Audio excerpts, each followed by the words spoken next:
Hello बच्चों, welcome back to my YouTube channel. आज हम कक्षा 10 की गणित में प्रश्नावली 7.2 का प्रश्न क्रमांक 1 हल करेंगे। और बच्चों, ये जो परीक्षा अध्ययन है 2026 की, इसमें ये दीर्घ उत्तरीय प्रश्न के रूप में दिया गया है, अर्थात ये 4 नंबर का आ सकता है। और बच्चों, जो परीक्षा अध्ययन है 2026 की, इसके ही काफी सारे क्वेश्चन 2027, 2028, 2029 में भी रिपीट होते रहेंगे। तो आप लोग जिस भी समय ये वीडियो देख रहे हैं, जिस भी सन में, तो ये उस ईयर में भी आने की पूरी संभावना है। तो इसको शुरू करते हैं। उस बिंदु के निर्देशांक ज्ञात कीजिए जो बिंदुओं ऋण 1, 7 और 4 ऋण 3 को मिलाने वाले रेखाखंड को 2:3 के अनुपात में विभाजित करता है। तो सबसे पहले तो समझ लीजिए, ये कोई रेखाखंड है। मान लीजिए ये है PQ। अब इसमें ये कोई बिंदु है, ये पूरे रेखाखंड को 2:3 के अनुपात में विभाजित कर रहा है। ये जो इतना हिस्सा है ये है 2 और इतना हिस्सा है 3। अब हमें PQ के निर्देशांक तो दिए गए हैं। P है ऋण 1 और 7 और जो Q है वो है 4 और ऋण 3। अब यहां पर ये कोई बिंदु है A, ये इन दोनों को बांट रहा है PQ को 2:3 में। तो अब इसका फॉर्मूला तो आप लोगों को पता ही होगा। M1 M2 वाला जो फॉर्मूला है वो यहां यूज होगा। तो M1 हमारा हो जाएगा 2 और M2 बराबर हो जाएगा 3। और जो X1 है ये हो जाएगा ऋण 1 और ये Y1, X1 Y1 और दूसरा होता है X2 और ये होता है Y2। इस तरह से होते हैं। तो अब हम पहले तो इसका थोड़ा सा लिख लेते हैं कि माना A के निर्देशांक XY है। ये जो A है हमें इसके निर्देशांक ज्ञात करना है। तो माना A के निर्देशांक XY है, जो रेखाखंड PQ को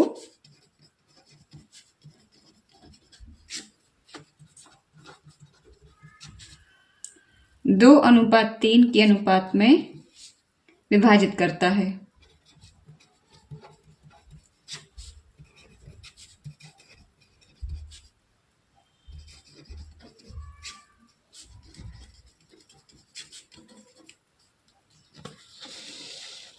अब जो विभाजन सूत्र होता है वो लिख लेंगे हम, आप सभी को याद होगा। अतः विभाजन सूत्र से ये होता है M1 X2 plus M2 X1। ये इससे हमें x की वैल्यू पता चल जाएगी अपॉन M1 प्लस M2। और जो बिंदु Y है उसकी वैल्यू चलेगी M1 Y2 plus M2 Y1 upon M1 plus M2। विभाजन सूत्र मान रख लेते हैं। यहां पर M1 है 2 और M2 है 3। ये पूरे में मान दिए गए हैं। M1 हमारा 2 गुणा X2 ये है 4 धन M2 X1, M2 है 3 और X1 है ऋण 1 बटे 2 धन 3। इसी तरह से M1 Y2, M1 है 2 गुणा Y2 ये है ऋण 3 धन M2 Y1, M2 है 3 और Y1 है 7 बटे M1 धन M2 2 धन 3। तो ये हमारे हो जाएंगे 4 दूनी 8 ऋण, ये हो जाएगा 3 एकम 3 बटे 3 और 2 5।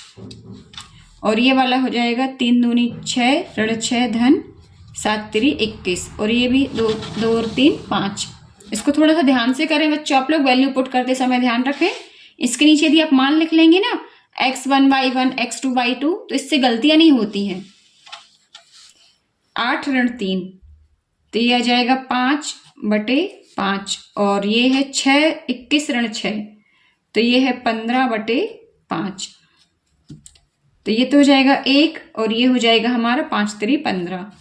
तो जो आंसर है वो हो जाएगा 1 और 3।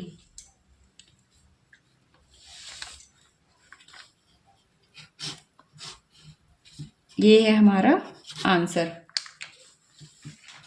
ये जो पूछे थे ना बिंदु ए के निर्देशांक, ये वाला, इसके जो है निर्देशांक ये हो जाएंगे 1 और 3।